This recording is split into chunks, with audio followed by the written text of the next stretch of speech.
Spanish people used to call them marranos, which means pigs. Jeez. Or new Christians. You see, they were the new Christians. But they were still Jews. For the Christians, it doesn't matter if you became a Catholic, you're still a Jewish. So that created a phenomenon, a Jew that they don't let him die, they don't let him live, but also they don't let him die. Yeah. Because you see, oh, I'm a Catholic, I converted, I go to the Mass every Sunday. Oh, no, but you have Jewish You're blood. still Jewish, you know, yeah. you'll never be fully Christian. So it was, the Marrano, the new Christian, was always the Anusim, that's how we call them in Hebrew, the forced ones. And the Inquisition was established not to persecute Jews, but to persecute those thousands that were converting and were keeping Judaism alive in their houses. Really? That was the reason of the Inquisition.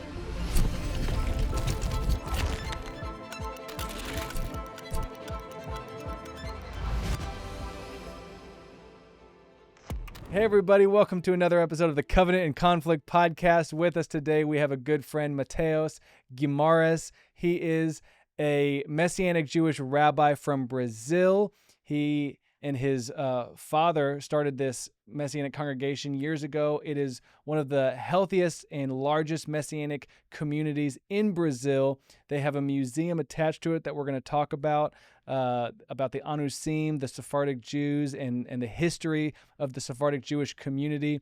But he is a dear friend of the Center for Israel, and we are just so excited that he's here. So will you help me welcome our friend, Matheus? Thank you, David. My pleasure. It's an honor to be here. Thanks for having me. Oh, we're so thankful that you're here, not just today in this room, but at our church. Yes. You have been involved at Gateway now for the past couple months that you've been here. Mm-hmm. Your family's kind of, getting some roots here for the next, year or two. Yeah. And you're helping out with the one of the Messianic Jewish denominations. Is that a fair way to say it? Mm-hmm. And Yes, the UMJC, Mm-hmm. and you're also going to the King's University. Yes. So there's so many things that we can talk about, but I just want to talk about really you and your family. I want our audience to get to know you. So you tell us just a little bit about yourself, a little bit about your story, about your faith, and then we'll see what the Holy Spirit wants to do from there. Wow. Like you said, it's a lot to cover. It is. But it's, our lives are, each one of us has a different story, and the Lord reaches to us in different ways. So in my case, my family came partially from Italy and Portugal in the end of the 19th century, and my grandmother was Jewish from Italian background, but very secular. And when she was about 25 years old, she was having problems in her marriage. So some friend invited her to a church meeting, a Baptist church meeting. And my grandmother had an experience with God. And she accepted Yeshua, Jesus, and she became a believer. But the first thing she was taught by the pastor was that, okay, you're now no longer Jewish, you're a Christian. Gosh. And you have to renounce everything from the past, which includes your ancestry, your traditions, everything. But although she was secular, but she was told to just abandon everything regarding Judaism and Jewish traditions. So she became a believer, and my father and his siblings were all raised in this church, but my father ended up not going to church, during his teenage years. And where and when is this? This was in our city, Belo Horizonte, in Brazil, in the early 50s. Okay. And there's a Baptist church. It was a Baptist church, but before that, my grandfather was Catholic, and but they didn't even go to the church. But the family was going through a economic struggle. The country actually in that decade was going through economic struggle.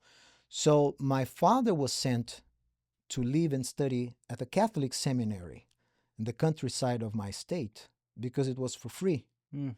And so that was the way my grandparents found to have him study and raised without spending, money. So he spent like 7 years in a Catholic seminary, living there. But he never became a priest. He came back and married my mom.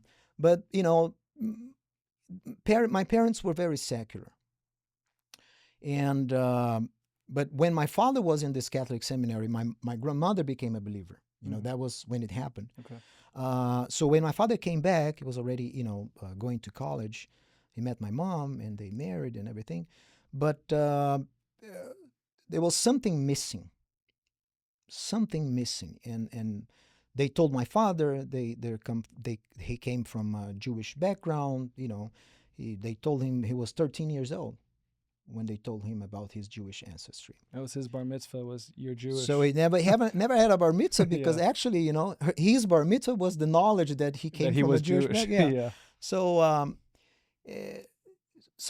but my father always missed that spirituality. He was a person with a very strong spirituality. Yeah. But didn't know where to look for. Yeah. And my father never liked religion very much. So what happened was that he also faced some problems in his marriage. I was 10 years old. And he was also invited to a meeting at the same Baptist church. My grandmother became a believer. And he had an encounter with God. Wow. He had an encounter with Yeshua in a miraculous way. God was moving at this Baptist church, even if they didn't Baptist understand church, we're Jewish so identity. I tell you, this is the whole thing. Like the when the Gentiles, the Gentile believers, when they bless Israel blessed them back. It's a circle of blessings. Yeah. So I see this. So my father became a believer, and my mom. And when he became a believer, David, back in 1987, I was 10 years old. All that Jewishness that was being hidden, it came out, and my father could not explain, and he was talking to my grandmother and wanting to know more about her history, and so was your grandmother exploring her Jewish identity, or was she very much just like, no, that's she done was, now? she was quite young when she became a believer, and when my father became a believer, she was not really, that. I mean, she was always interested in things about Israel, but not to that degree as my father was. Okay. So my father actually helped her, yeah, to rediscover all of our Jewish heritage and everything, and so let's fast forward. We became all believers, my brothers and I had a born again experience when I was 11. So did my brothers. Was it at this Baptist church? No, different Baptist church, but still Baptist. Still Baptist. Hey, they're rolling over in we Brazil. We should love the Baptist. We should love the Baptist. So and where I met my wife. I met my wife at this wonderful Baptist church. They're batting 1,000 almost. And so we were in this Baptist church in my city, Belo, and the pastor of the senior pastor from the church organized a trip to Israel. First time that the church was going to have a trip to Israel. And back on those days, it was not very common, early 90s. Yeah. So, and he knew that my father had some Jewish ancestry, Somebody told him, so he invited my father to go. My father said, no, I have no interest in visiting Israel. And the pastor asked, but why not? He said, well, it's just sand and stones. I can see sand and stones here in my country. I don't have to spend $3,000, to see the desert. That was the kind of, attachment my father had with Israel and everything. Yeah. Although, having this Jewish heritage and everything. But what happened was that he was convinced to go, not only by the pastor, but by the Holy Spirit. And during the trip, he saw a magazine. Somebody left a Newsweek magazine on the front seat of the plane. It was a 14-hour flight. So you have time to do a lot of things. So Yeah. it was this Newsweek magazines my father started to read, and there was an article about Messianic Jews in Jerusalem, and my father was shocked, and he was angry. I'm kind of shocked Newsweek would have an article like Newsweek, what that. the article was, can Jews be for Jesus? And they were reporting about a march that Messianic Jews did in Jerusalem Wow. back in 1992 or something like that. And there were pictures of, David Stern, of blessed memory, and Yeah. Martha Stern, and Joseph Shulam, and other leaders from Jerusalem.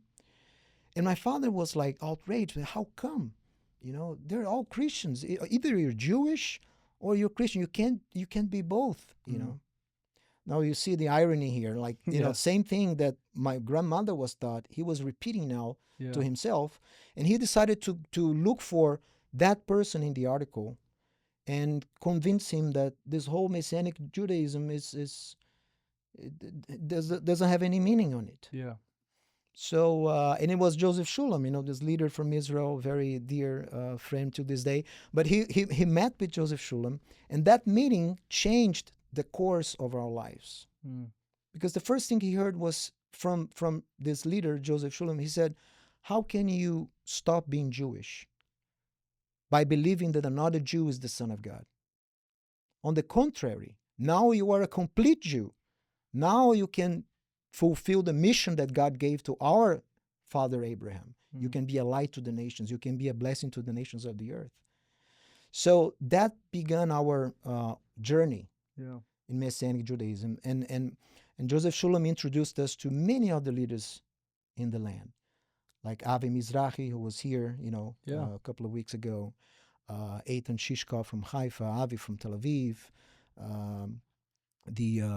also all their ministries, the Sorkurams in Tel Aviv, and so it was shocking for us. Yeah.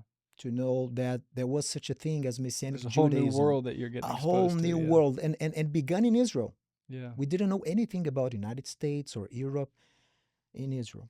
So that was the beginning of it. In 1996, my father started a ministry called Teaching from Zion, dedicated to help Christian leaders to understand the Jewish roots of our faith and presenting to them Messianic Judaism. In Brazil? In Brazil, because it was completely new and unaware of. And in 1997, we established the congregation. My father decided to start a congregation to have other Jewish believers, worship together with freedom to express our heritage, Jewish heritage, praying in Hebrew and Yeshua-centered, but keeping some of our traditions. Yeah. So that was the beginning, and my part in this story was that I was going to university. I was about to graduate in mechanical engineering, and I felt lost. I went through an identity crisis, terrible. And I was involved in the church, in the local Baptist church. But I felt something was missing, I wanted to find myself. This is before the congregation started? Actually, the same year the congregation started. Okay. 1 year after, I think. But I told my father, I need to do something. I need to know who I am. I need to know what God wants from me. Yeah. I know it's not to be a mechanical engineer. That I knew for sure. But I wanted to know what other option I had. Yeah. So my father said, you know what? You want to know who you are? You have to go where everything began. Go to Israel. We know people there now. We know leaders there. You go there, spend some time there, And I went. And that trip changed my life for forever. How long were you there? I was there for 1 year, almost 1 year. Yeah. I helped in the congregation in Jerusalem, Joseph Shulam's congregation, but also all their congregations as well. Yeah. And God gave me a purpose. I knew what I had to do. So, and during this time in Israel, back in 1998, Joseph Shulam received a group of Americans and Russians, not Russians, Ukrainians, to invite him to speak in a school in Ukraine. And it happened to be that I was around when this group came, and I was listening to the conversation, and I thought, this is amazing, these Americans like sponsoring a Messianic Jewish school in Ukraine. This is fantastic, you know. And when they ended the meeting, I remember I saw Joseph and said, "You need to go, you need to go because this thing is amazing. And if you need an assistant, I can go with you." So I invited myself.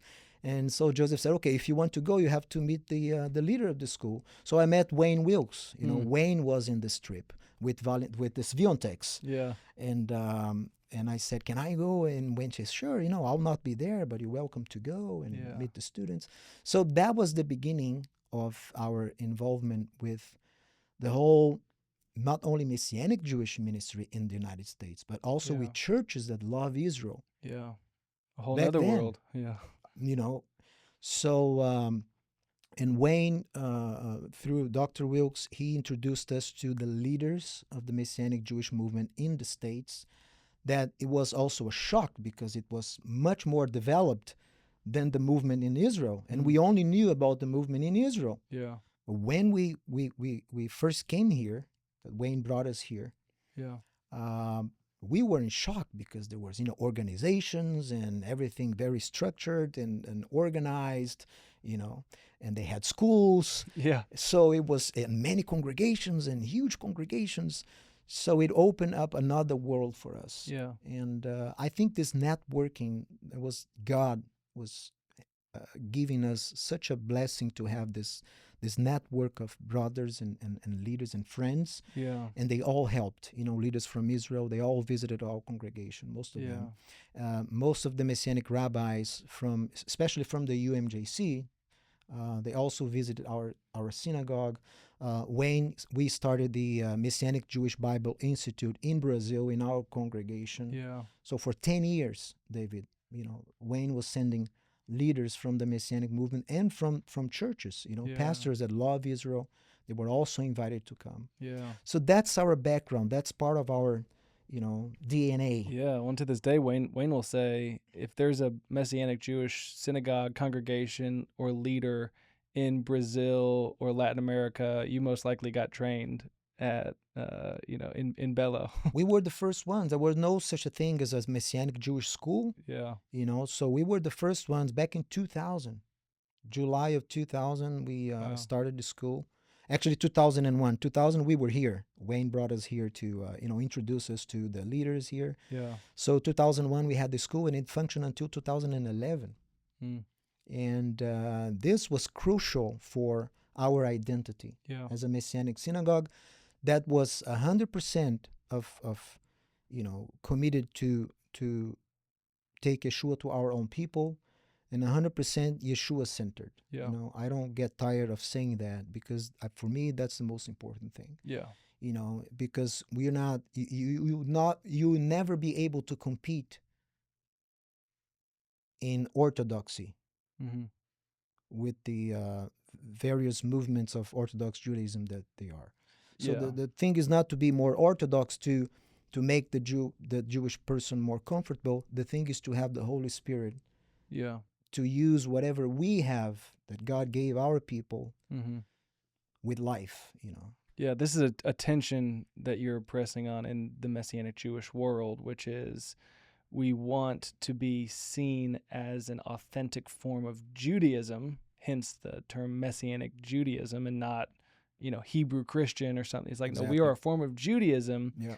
But the tension is, do we have to quiet the Yeshua part to be accepted as a form of Judaism? Because, many of the Orthodox community, the minute you throw in Yeshua or Jesus, you're no longer Jewish. Yeah. And so I think a lot of congregations exist somewhere on the spectrum of ones that are, maybe to the outsider look just like a church, and you wouldn't even be able to tell that there's a Jewish identity. Yeah. All the way into the other end of the spectrum where you might think that you're in an Orthodox synagogue because we don't hear anything about Yeshua. It's the liturgy, it's the traditions, and everything in between. So you're kind of pressing on that tension. What have you seen over the past 25 years in the Messianic Jewish space, where should the Messianic congregation land? Is it just right in the middle, the tension straddling both, or have we kind of gotten on, too far to one end of the spectrum? Well, I think it has to do with the calling of the leader, the calling of the leader, because the leader has the vision. He has the vision from God. According to that vision, he will mold and adapt the reality where that vision could be could bring fruits. Yeah. So in case of our synagogue, we begun with the basic liturgy. Like you said, we operate in two worlds. So you need to find your balance. Mm-hmm. So in our case, since the beginning, my father had this heart not only to reach out for other Jews, but also to believers, to Christians. Yeah. To Gentile believers. To Gentile believers. Yeah. So that we built our identity as to make it possible for any Christian Gentile believer to attend and participate in our services. And not feel like a fish out of water. Not feel like a fish out of the water or anything. He will be able to participate, to sing, and to give the blessings. So, and we use instruments, we have a very live worship using our liturgy, using the prayers that our forefathers created, the rabbis created. So we use that, but with a little touch of the Holy Spirit to give it a life. And so, and we also, you blend in a little culture. We're Sephardic Jews. We're from Brazil, so we have to blend in a little rhythm. If you right now we're recording our Shabbat service is being recorded. Oh, cool. So people will be able to see the styles that we have. And like I said, it's to reach the balance, to operate in your vision. And our vision is to be like Gateway. It's to propagate, to speak about the one new man. And this is very important. Yeah. Although you have a calling to your Messianic Jewish synagogue, you have to be Jewish. You have to have a core prayers that you have to do. Yeah. But at the same time, it's not enough to have only Jews. That's my understanding. Yeah. I think a Messianic synagogue with only Jews, it's not complete as well. I think you need the element from the nations. Yeah. That completes, that gives life, that gives a different, Yeah. Fullness. Well, that's what we say on the opposite side. As a church of predominantly Gentiles, I've often given the analogy: if you went to a church and it was all guys, you would say, "Is this a men's ministry or a church?" Where's the other distinction? Where are the women? You guys know about women, right? You'd kind of be confused in the same way. What you're saying is, if the Messianic synagogue is only Jewish, or in our case, if the church is only Gentile, then we are missing something. And I know that that's hard for certain cities that don't have as many Jewish people as Dallas. So it's not even about a percentage. You have to be 50-50. That's not realistic. No. But even if you don't have a lot of Jewish people in your city, having the understanding, the theology, and the connection to the Jewish community, because you got Paul writing in Corinth to a group of predominantly, if not all, Gentiles, but he's like, hey, let's get the offering because we need an offering for Jerusalem. So they're still connected to Jerusalem. Yeah. They're still connected Jew-Gentile, even if it's not a city thriving with the Jewish community. Yes, and he suffered to maintain that connection. He suffered from both sides. And then we moved it to Rome, and we were like, well, we'll forget about that. So another tension that you touched on, which I'd love you to speak into, is what I think a lot of Gentile Christians are unaware of, is the cultures within Judaism, Mizrahi, Sephardim, Sephardic, Ashkenazi, which we're the most familiar with, is the kind of Eastern European form of Judaism. So how does that play a role in a Messianic synagogue and really just in the body of Messiah? Because I think we can look at just the Ashkenazi tradition and say that's Jewish. But if you were to experience Sephardic or Mizrahi, you might think, wow, this looks different. Yeah. And it kind of shatters our expectation of what we thought a true form of Judaism was. So is that a very real tension, or is it something that is easy once you're I kind of think in the it was culture? worse in the past. It was worse, but since the establishment of the State of Israel, Yeah. I think there is a global effort from Jewish communities to standardize, to make a more concise and unity. But you still find differences in some of the prayers, some of the melodies Do you think that used. was a mistake, like No, uniformity, no, because or it no, was a way to bring us together, I think was a way to bring the Jewish community the together? Jewish community together when they were, in the first decades of the State of Israel. I think was important to minimize those differences, cultural differences. Yeah. One being, let's bring Hebrew back as the Oh yeah, language. absolutely. Yeah. Yeah, because you see, if you go, there are differences, but they're not really that much. You see, the Sephardic Jews, the Jews from the Iberian Peninsula, they were very influential from the, let's say, 7th century to the 15th century in the whole Jewish community worldwide. They were like educating Oriental Jews, Mizrahim Jews. They were sending them book prayers and teaching them about traditions. And I used to say that the golden era of Judaism was not during the days of the temple in Jerusalem. It was during the days in Spain. They flourished there. Our culture, our knowledge, our sages, the time where they produced the most materials, commentaries, and it was in Spain. Wow. And so they were responsible for teaching a lot of communities worldwide and impacting also the Ashkenazi world. So I think that we have these differences, but I believe that we need to work on that because it's normal in Judaism to have diversity. How they used to say, you have two Jews who have 5 different opinions. Yeah. So we're a strong people. I mean, a strong-willed people. So it's difficult to lead us, but that same thing that might be our weakness is also our strength. So we need to accommodate those differences. And but in our synagogue, for instance, we use some Ashkenazi prayers. We use some of the Sephardic melodies, and because we try to mix a little of everything, not to establish a separating wall. You see, but I think it's all very interesting to learn.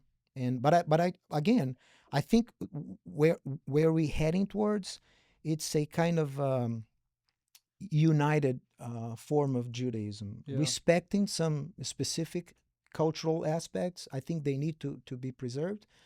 But for instance, there are some synagogues, Sephardic synagogues, that still do some of their prayers in Portuguese. Like the first synagogue of the United States, the first congregation of the United States, which was founded in 1654. First synagogue ever? First synagogue in the United States. Wow. 1654. It was founded by Brazilian Jews. Wow. Brazilian Portuguese Jews that came from Recife in the Northeast and fled. And they arrived in New Amsterdam. They became New York. And they founded this congregation called Shearit Israel, the remnant of Israel. Wow. From Isaiah 11. And until today, you visit the synagogue. It's not the same building, but it's the same congregation. Yeah. So they sing some of the prayers in Portuguese. They adapt a lot of the liturgy to be more equal to all other congregations, but they still keep their identity, but not very distinguished. So it will not be awkward to some other Jew from other cultural background to participate. That's amazing. I want you to talk about Sephardic history, because one of the things that I think you guys are most well known for in the Jewish world is this museum of the Anusim, essentially, and correct me if I'm wrong, because I almost see it kind of like the Holocaust for the Sephardic Jewish community. You're right. Because when you think about the Holocaust and the Shoah of the Jewish people, we think and we picture Ashkenazi. Those are the the photos that were given in high school, it's that Ashkenazi Northern European Jewish community. Not that the Sephardic community wasn't affected in the Holocaust. I'd love to hear some history on how were they affected, but you essentially had your own Holocaust with the Inquisition, which as I've talked to lots of Christians, we're very uneducated on the Inquisition. When I talk to Christians about the Inquisition, they're kind of like, I've heard the word. Remind me again what happened in the Inquisition. So can you help us, just ground us in the history of the Sephardic Jewish movement, Holocaust, Inquisition? Obviously, Inquisition happened first, then Holocaust. And so I don't know if many of the Sephardics were even in Europe during that time. Well, like you said, during the Second World War, and even a little before, Jews were being persecuted in Europe. But when the persecution increased, they looked for Jews, in Turkey, in Greece, and they're all Sephardic Jews. So thousands, maybe close to 1 million of the Sephardic community also suffered in the Holocaust. But before the Holocaust, we, like you said, we had our own Holocaust in the Iberian Peninsula. This time orchestrated by the Catholic Church, So start the golden age that you were talking about. The golden age started. What year was that? There were Jews in Spain and Portugal, in the region that we know today as Spain and Portugal, part of France. There were Jews there since the time of the Romans. Okay. That was Paul's whole mission, right? Get to Spain. Exactly. He mentioned Spain. So there were communities in Spain, but they were not quite developed. Okay. In the 8th century, when the Arabs took control of the Iberian Peninsula, they invited the Jews to be stewards of the Arabic rulers. And that introduced the Jewish community of Spain and Portugal to a whole new world, because the Arabs were very literate in philosophy. They were studying Greek philosophy. They were studying astronomy, navigation. So they were very developed in terms of science and philosophy. So the Jews had contact with that kind of material. And then you have Ibn Ezra, you have Maimonides, Jews that were exposed to that wisdom that the Arabs brought to Europe and to the Iberian Peninsula. And so Jews flourished during this time. But then in the 12th century, you have the Crusades, but we also have the Reconquista. The Christians reconquered the peninsula. So at the beginning, Jews were welcome to stay. The Muslims were expelled, but the Christians invited the Jews to stay. Why? Because when they got to Spain and Portugal, the Christians, the kings, Christian kings, they found a very developed society with libraries. You had the library from Cordoba in Spain, was the biggest in the world, with all kinds of materials of books from all levels of science, but it was all in Arabic. And no Christians didn't speak Arabic. So the Christian kings, in order to have access to that knowledge, they invited the Jews to be the translators. Wow. So This is 12th century? That's 12th century, 13th century, during the Reconquista, the reconquering of Spain and Portugal. So that was the beginning of the Renaissance. So the Spanish Jews, they were responsible for bringing Europe out of the Dark Ages. Wow. They were the ones that introduced Europe to philosophy, to art. What was being produced in Spain on philosophy, on mathematics and science. That's why the Spaniards were able to navigate and sail all over the world with the Portuguese, because they had that knowledge that the Jews preserved when the Arabs left. Wow. So the Jews were the finance advisors of the kings. They were the administrators. They were the mathematicians. They were the physicians. They were the bankers. They created the banking system in Spain. And that situation, David, towards the beginning of the 14th century, started to really bothered the church because they were the Catholic Church. Yeah. They were really bothered by having that many influence on the hands of the Jews. Yeah. And they were really integrated. There were no secular Jews in Jewish Spain, David. Mm. There was this concept didn't exist. Yeah, that was later in the Enlightenment. That was, right? Exactly. They were all fully integrated in society and fully Jews. Yeah. They were happy. They enjoyed life, And you see some of the poetry they wrote during these days. It's wonderful. They write about God, and they also write about women and wine and the deceptions of life. They were Proverbs, Song of Songs. Exactly. They were so integrated. They were living their lives like to the fullest. But when the church saw that they had much influence, also with the monarchs, they were the counselors of the monarchs. So the church started to incite some of the local priests. This is very much a mirror of the Holocaust. It's the same. They started to incite local priests to speak, to twist theology, twist some of the teachings of Paul and Jesus, to turn Christians against the Jews, to tell that the Jews can't have that kind of influence because they are still under a curse because they killed Christ. So that's what they were teaching. And that was the beginning of this mobs, kind of a pogrom, but before, pogrom. These mobs, the riots, and they used to go into a synagogue and get everybody out and transform into a church. So that happened like in 1392, 1391, 1392 in Spain were terrible years. Hundreds of thousands of Jews, they were forced to convert to Catholicism in order to stay alive, to survive. But that gave birth to another phenomena. They thought they were getting rid of the Jews, but actually they created another problem. Those Jews that were converting to Catholicism out of convenience, because they were doctors, they were rich people, they didn't want to lose everything. So they became Christians, Catholics, for convenience, but they kept their Judaism. That's what the Spanish people used to call them marranos, which means pigs. Sheesh. Or new Christians. You see, they were the new Christians. But they were still Jews. For the Christians, it doesn't matter if you became a Catholic, you're still a Jewish.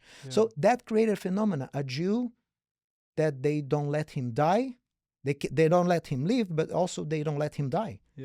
Because you see, oh, I'm a Catholic, I converted, I go to the Mass every Sunday. Oh, no, but you have Jewish blood. Still Jewish, you'll never be fully Christian. Yeah.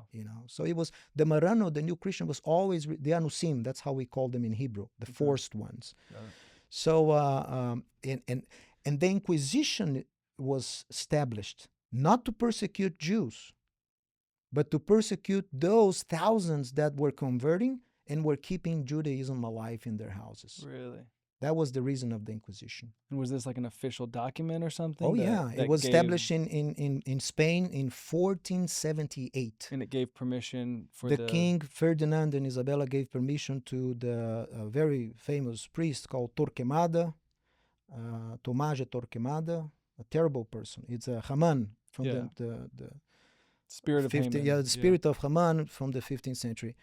16th century. So he was the one that convinced Ferdinand and Isabella to establish the Inquisition in Spain, 1478, even before the kings. But when the kings came to power with the marriage of Ferdinand and Isabel, the kingdoms of Castile and Aragon united, and then they were watching these Marranos, these new Christians. They had so much influence over the kings and the cities and the finances in Spain. They were not even Jews anymore. They were Jews, but they all converted to Catholicism. So in order to persecute them and to take all of their influence, they established the Inquisition. And the Inquisition gave the church legal power to what? Legal power to confiscate everything you have. It was just necessary one denunciation. Anonymous denunciation for the church to go and arrest you for interrogation, and by arresting you, they had the right to confiscate all of your property and everything. Sheesh. So they wanted to erase all influence that the Jews had in Spain. Yeah. That was the purpose of the Inquisition. And many of the Jews in Spain ended up leaving to Portugal, correct? When Ferdinand and Isabella allowed Torquemada, this priest, to make them, Torquemada made them sign the Edict of Expulsion in 1492. So in 1492, they gave the Jews the option, or either you convert or you have to leave Spain. Yeah. What happened? They say that from all Spanish Jewry, 200,000 died in the persecutions beginning in the 14th century. Yeah, like the pogroms and everything. The pogroms and everything. 200,000 died. 200,000 converted to Catholicism, and 200,000 left. Okay. Especially during the in 1492. Yeah. So, but most of them, because Spain, it's on the border with Portugal, they just crossed the border. So 120,000 Jews in 1492 crossed the border to Portugal, and they became very influential in Portugal. Yeah. They became there were Jews in Portugal already, but when this Spanish Jewry arrived, these Marranos, they were all new Christians. Yeah. They flourished. Mm-hmm. They printed the first Bible in Lisbon. The first Hebrew Bible that was printed was in Lisbon in 1482. Wow. And but later they convinced the King of Portugal to also establish an Inquisition in Portugal. So in 1536, he made it official, the Inquisition. But in Portugal was different. And that's why, as you mentioned, we have in Brazil a museum of the history of the Inquisition. Because Portugal was in some ways worse, because didn't they? It was worse. Just tried to kill the Jews. They didn't really want them to. They forced them to convert, and they it was forced conversions. In Spain, it was an option versus a forced conversion. In Spain, they were marginalizing you and treating you bad until you decide to convert on yourself. Yeah. Something like that. Yeah, they were trying to pressure you, but they were not like movements to force you to convert. No, it's not in Spain, because Spain expelled them, right? But Portugal, when they received all this amount of Jews from Spain, the king realized, this is good for the country. These are all doctors and physicians and the commerce people, so we should keep them. So he doesn't want to expel them. He wants to convert them. He didn't want to expel them, but because he wants to marry the prince daughter of the monarchs in Spain, you see. So, but the Torquemada, the same bishop, made a demand. Okay, I will only allow the wedding of the King of Portugal with the princess of Spain if you expel the Jews. There should be no Jews in Portugal for this wedding to take place. Sheesh. So he said, oh yeah, that's what you want? Okay, I'll give you what you want. So in one day, he forcibly converted all the Jews in Portugal. He assembled them all in Lisbon. He had hundreds of priests to sprinkle water on them, and they were baptized while they were standing. And all of a sudden, he informed the Pope, okay, there are no Jews in Portugal anymore. Everybody's a Catholic. Jeez. That's what he did in 1497, Gosh, and he closed the borders. He didn't allow the Jews to leave. Yeah. And he forcibly converted all of them and established the Inquisition 40 years later. Yeah. And so what happens? These new Christians, they need to escape. So most of them went to Brazil. Yeah. Most of them went to Brazil. And in Brazil for 40 years, they had freedom of religion. So they went back to Judaism. And in Portugal, wasn't Portugal bloodier than Spain? Didn't they kill more Jewish people in Portugal than Spain? Well, I think in Spain they were more violent towards the Jews, but in Portugal the Inquisition was more strict. They were really into they want to eliminate every trace Anything of Judaism Jewish. Yeah. from Christianity. Yeah. The thing is that if you read some of the archives, and the Portuguese kept everything. In Spain, it's kind of difficult to find all documents that you need to research about that. Yeah. But in Portugal, they kept all the Inquisition trials. Everything is written and kept there, so you can study about the situation. Yeah. And you read some of the trials, you can see that the goal was to erase all kind of Jewish Christianity. There was one priest that used this expression. Mm. We can't have any kind of Jewish Christianity Wow. in the church, because many of them, David, they were what we would call today Messianic Jews. Yeah. You see, they were Jews. They were forced to convert. Yeah. They were introduced to the New Testament that they didn't have before. Yeah. So when they started to read about Jesus, they couldn't find anything Christian in the New Testament. Yeah. They find a Jew, that was circumcised in the 8th day, that was presented in the temple, Son that of spoke David, as son of Abraham, son of Abraham, son of David, spoke as a rabbi, Yeah. discussed as a Jew, Yeah. argument as a Jew. And there are no Catholics in the New Testament. They found no Catholics in the New Testament. Yeah. They only found one Baptist in the New Testament, but he was not Catholic. He was Jewish too. He was Jewish too. So Yeah. they became interested in that. Mm. Again, they were against the religion, Yeah. but they were not against. Most of them were not against Yeshua himself, Yeah. or his message. Yeah. This guy was a revolutionary, they thought. But the Inquisition came and said, no, it's not possible. There are no Jewishness in the New Testament. There are no Jewishness in the Christian faith. You cannot have both. Yeah. So they were persecuted. And my father started in 2012, a museum dedicated to tell this part of history that is not told. Yeah. About the Inquisition, what they did in mostly in Portugal and Brazil, because that's we have the records. We have the records. Yeah. So you visit the museum, you'll see Dr. Wilkes was there, Pastor Nick was there. Yeah. And it was we gathered books and materials for over a decade, and we have original artifacts from those new Christians that they used to hide in Spain and Portugal. And we have a Torah scroll that is a survivor of a mob in Toledo in Spain, 400 years old. We have it on display there in our museum. So because I think it has to do with the restoration of Israel, because the thing is that these descendants, lots of them are wanting to learn more about their ancestry. The descendants of the Inquisition. Of the Jews that were persecuted during the Inquisition. And they're believers in Jesus. Yeah. And they found out about their great-grandfather or great-great-great-grandfather that was killed because he was Jewish and was killed by an Inquisition.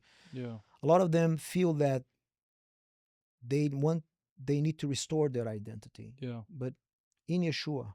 Yeah. So I think the museum fulfills not only a justice that needs to be done historically, but also prophetically, if God has any plans to restore this part of Israel, so information is necessary. Yeah. People need to be able to find what happened to their ancestors, who were they, what happened to them. Yeah.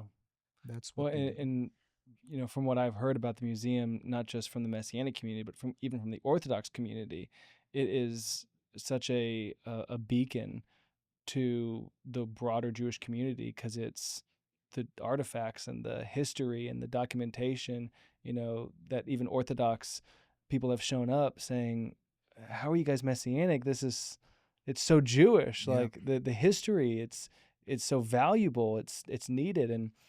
And so it's really being a light to the Jewish community and to the nations. It is. I think it serves as a prophetic calling as well. Yeah. Not only a historical, piece of information, which is necessary, but also a prophetic, very important aspect.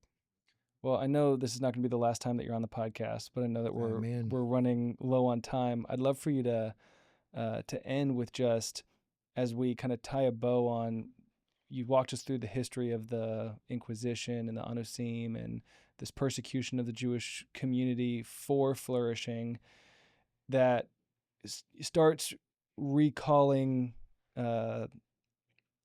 Nazi history and the Holocaust, that they're in the banks and they're influential and they're greedy, and that's happening in then Spain and Portugal as well.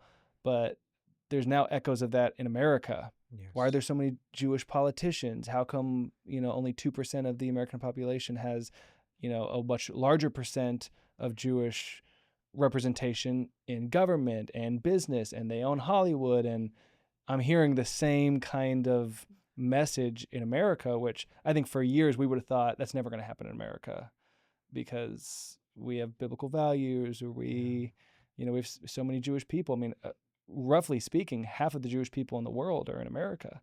It's something like 8 million, Right. 8 million, Right. 8 million in Israel, 8 million in America. So what does that mean for you right now? What is when you look at the state of America and the rise of anti-Semitism or just anti-Jewish theology or anti-Jewish sentiment, as someone who has studied this extensively, what's going on in your head and your heart right now? And what can you give us as predominantly Gentile believers? What do we do in this time? Well, I think we have to go back to the beginning, because people that know about their past, they know who they are and they know where they're heading to. So, different from Brazil, America was founded not as a democratic republic, it was founded as a covenantal society. Mm. The society was founded, the nation was founded under a covenant. Mm. And the values of this covenant is the Bible. They were all believers, the founding fathers of this country. They were all believers. They all believed in God. And they had the Bible at their source for freedom and democracy and so forth. So I think that once we go back to those values, we're able to shield ourselves against these threats that we see going on today. Yeah.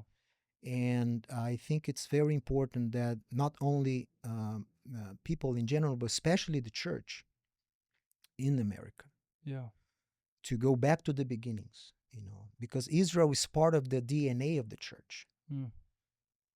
So when the church goes back and restore that part of its identity, which is biblical and apostolical, it will be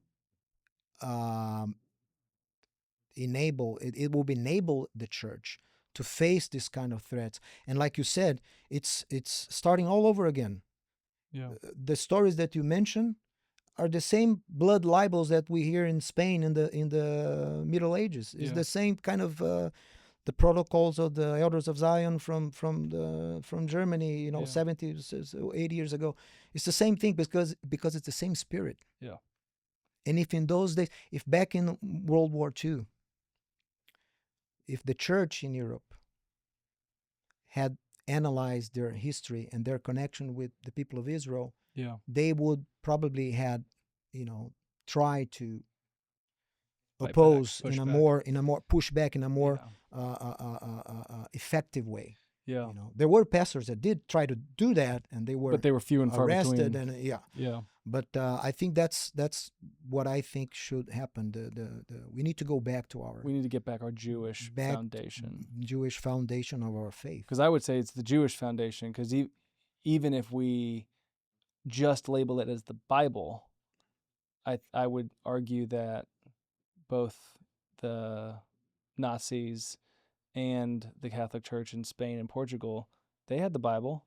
They felt like they were doing the biblical thing, converting everyone to Christianity. And so it wasn't just the biblical foundation, it was the Jewish foundation of the Bible. It's understanding where they fit in the story of Israel. Exactly. They rewrote the narrative. The text was the same.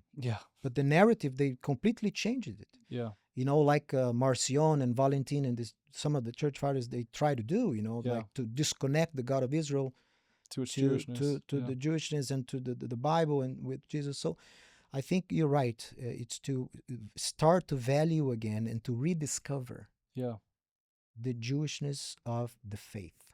And it's not about Judaizing the church. No.